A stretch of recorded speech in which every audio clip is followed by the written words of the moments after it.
नमस्कार, फाइटर समाचार में आपका स्वागत है। पेश आज 27 दिसंबर शाम 7 बजे राजस्थान की खास खबरें। राजस्थान राज्य पथ परिवहन निगम में अब जुगाड़ से अच्छे रूट पर परिचालकों की ड्यूटी लगाने की व्यवस्था खत्म हो गई है।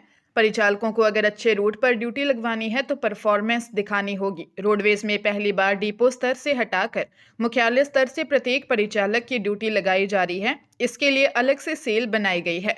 प्रत्येक बस के परिचालक की ओर से लगाए जा रहे राजस्व की मॉनिटरिंग की जा रही है। अगर राजस्व कम आ रहा है तो उसके पसंदीदा रूट से हटाकर दूर दराज के रूट दिए जा रहे हैं। इसके अलावा जो परिचालक अच्छा राजस्व दे रहे हैं उन्हें उनकी पसंद के रूट पर लगाया जा रहा है। एक और जहां लंबे समय तक परिचालक एक ही रूट पर काम किया करते थे, अब हर 7 दिन में बदले जा रहे हैं। रोडवेज की ओर से बदली गई इस व्यवस्था से परिचालकों पर राजस्व बढ़ाने की होड़ मची है। नई व्यवस्था में गड़बड़ियों पर अंकुश लगाने की कोशिश की गई है।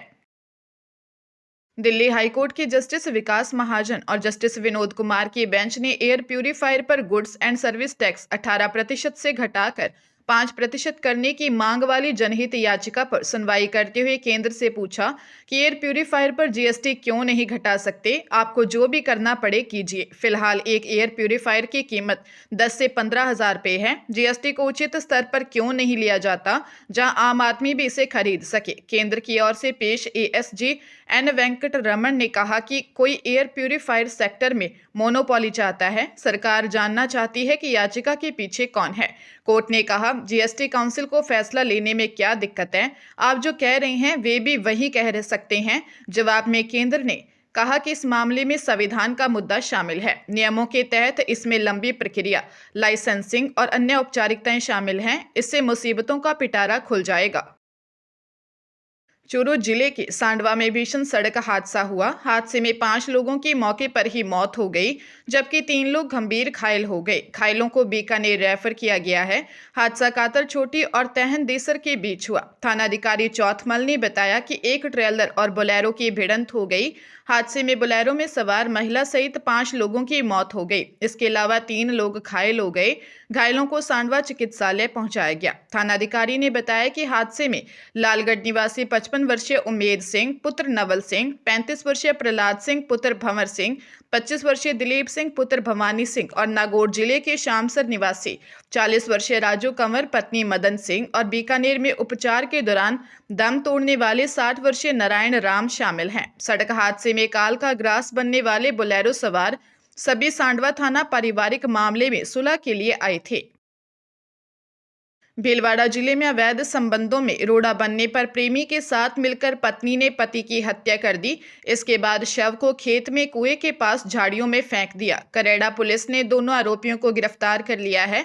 थाना प्रभारी मुन्नीराम ने बताया कि 24 दिसंबर को मांगीलाल ने थाने में रिपोर्ट दी कि उसका बेटा जगदीश कुमावत 30 दिसंबर की रात अपने खेत पर फसल की रखवाली के लिए गया था, लेकिन वापस नहीं लौटा। परिजनों ने जब उसकी पत्नी से पूछा तो उसने बताया कि जगदीश का मोबाइल फोन भी स्विच ऑफ आ रहा है। इसके बाद मांगीलाल खुद खेत पर पहुंचे, जहां सड़क किनारे जगदीश की बाइक मिली और कुएं के पास झाड़ियों के पीछे उसका शव मिला। पुलिस जांच में सामने आया कि 30 वर्षीय पत्नी लक्ष्मी देवी के अवैध संबंधों को लेकर दोनों के बीच विवाद था। लक्ष्मी ने अपनी 35 वर्षीय प्रेमी गोपाल कुमावत निवासी करेड़ा के साथ मिलकर जगदीश कुमावत की हत्या कर दी। सीएम भजनलाल शर्मा ने कहा कि कांग्रेस के राज में शक्ल देखकर काम होता था, लेकिन हमने कभी शक्ल नहीं देखी। प्रदेश के सभी 200 विधानसभाओं में विकास का काम करवा रहे हैं।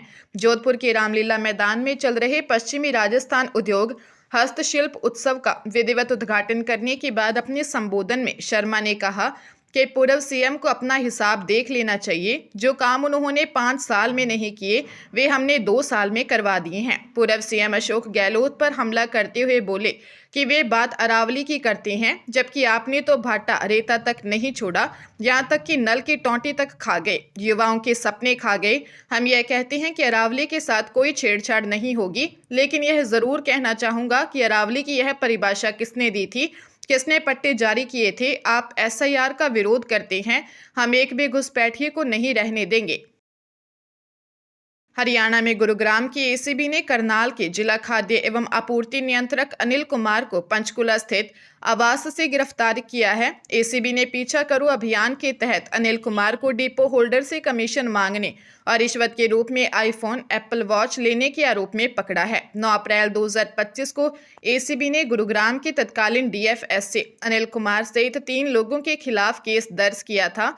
फिलहाल अनिल कुमार करनाल में पोस्टेड हैं। गुरुग्राम में मदनपुरी के डिपो होल्डर रुपेश कुमार ने जुलाई 2024 को एसीबी को शिकायत दी कि सरकार से राशन बांटने की एवज में मिलने वाली राशि में से अधिकारी 10% तक कमीशन लेते हैं, जिसमें 5% अनिल कुमार, 3% विजय और 2% प्रेम लेता है। और मार्च 2024 में अनिल कुमार ने 1,21,000 रुपये का आईफोन और ब्रांडेड वॉच भी ली थी। इसके बाद एसीबी ने ट्रैप लगाकर आरोपी को गिरफ्तार किया।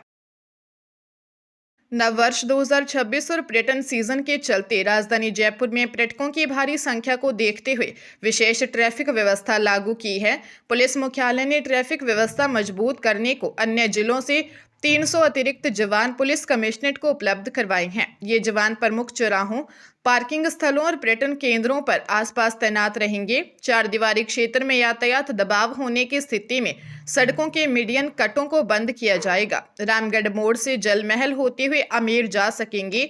वही आमेर से कुंडा से दिल्ली रोड होते हुए वाहन आ सकेंगे। बंदरवाल गेट से प्रवेश करने वाले वाहन नगर परिषद की मोरी, जनानी ड्यूडी, सरदूल सिंह की नाल, गणगौरी बाजार की तरफ जा सकेंगे। आतिश गेट से सिटी पैलेस, जंतर मंतर की ओर यातायात नहीं जाएगा। धीमी गति व हल्के माल वाहकों का परकोटे में सुबह 9 बजे से रात 9 बजे तक प्रवेश प्रतिबंधित रहेगा।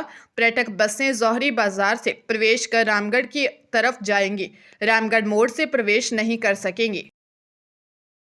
जालंधर प्रवर्तन निदेशालय ने डिजिटल अरेस्ट के जरिए की गई ठगी से जुड़े एक बड़े मनी लॉन्ड्रिंग नेटवर्क का पर्दाफाश किया है। लुधियाना के उद्योगपति एसपी ओसवाल से जुड़े डिजिटल अरेस्ट मामले में ईडी ने पंजाब, हरियाणा, राजस्थान, गुजरात और असम के एक साथ 11 ठिकानों पर छापेमारी की। इस कार्रवाई में कई आपत्तिजनक दस्तावेज और डिजिटल सबूत जब्त किए। मामले के मास्टरमाइंड रूमी कलीता को पीएमएलए के तहत गिरफ्तार कर 2 जनवरी 2026 तक ईडी की रिमांड पर भेजा गया है। ईडी के अनुसार यह कार्रवाई prevention of money laundering act 2002 के तहत की गई। जांच में शुरुआत लुधियाना के साइबर क्राइम पुलिस स्टेशन में बीएनएसएस 2023 के तहत दर्ज एफआईआर के आधार पर हुई थी। बाद में इसी गिरोह से जुड़े 9 अन्य मामलों को भी जांच में शामिल किया गया। ईडी ने कार्रवाई के दौरान 5 करोड़ 24 लाख रुपए की राशि बरामद कर पीड़ित को वापस कर दी है। पाली जिले की महात्मा गांधी कॉलोनी में एक युवक ने अपने ससुराल पहुंचकर पत्नी, सास और ससुर पर हथियार से जानलेवा हमला कर दिया। आरोपी अजय जोशी, जो जोधपुर में इलेक्ट्रीशियन है, अपनी पत्नी आशा के 4 महीने से पीहर में रहने के कारण नाराज था। सीसीटीवी फुटेज में आरोपी हेलमेट पहनकर और जैकेट में हथियार छिपाकर बाइक से आता दिखा। उसने घर के बाहर बैठे पत्नी और सास पर अचानक हमला कर दिया। बीच बचाव करने आए ससुर जगदीश जोशी के सिर पर वार लगने से वे अचेत होकर गिर गए, जिन्हें फिलहाल जोधपुर में वेंटिलेटर पर रखा गया है।